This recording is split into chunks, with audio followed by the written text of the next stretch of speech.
What about China, Stephen? Because I think this is really the similar conversation that's playing out in many other countries as well, really trying to diversify away from China. Can the liberals and their approach to prioritize it, can it work this time around, or is it too embedded at the moment?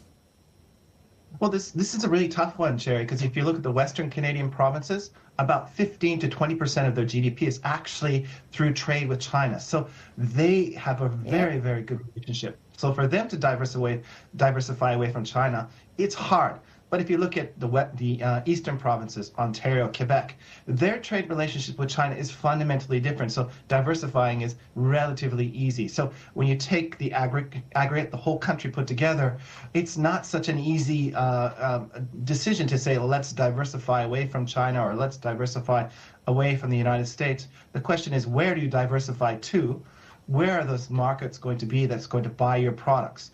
And if we look at Canada where it is today, the U.S. relationship is not in good shape. Of course, the China relationship is not in good shape. And the Indian relationship is not in good shape. So the question is, where does Canada diversify to? And again, this speaks to the challenges of that the current Prime Minister is going to face as they try to find new trade partners as the global trading system does change under the Trump administration.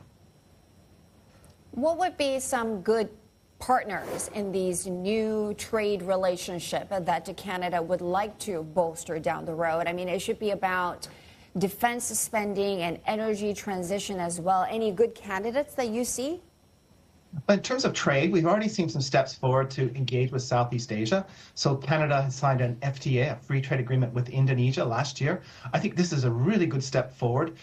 In the Canadian Indo-Pacific strategy, they've invested quite a bit of diplomatic bandwidth to try and expand trade ties with Southeast Asia.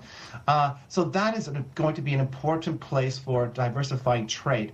In terms of defense spending, even if the Liberals could get double defense spending tomorrow, the challenge is getting that equipment online and getting the people to be working on the ships and in the military. So we are challenged by the bottleneck in people, but we're challenged by the bottleneck in how long it does take to produce these very sophisticated technologies.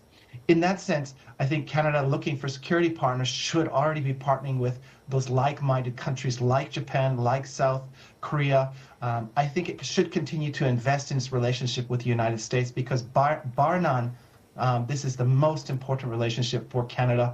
And even if Mr. Trump is around for a third term, he's not going to be around for a fourth term. That means Canada has to work with whoever's in the White House because that geographic relationship is just not going to change. So reliable partners looking to diversify to new markets like Southeast Asia, and again, trying to do those internal changes domestically, like removing interprovincial barriers for trade, are going to be important for Canada to be more competitive and a more attractive place for investment.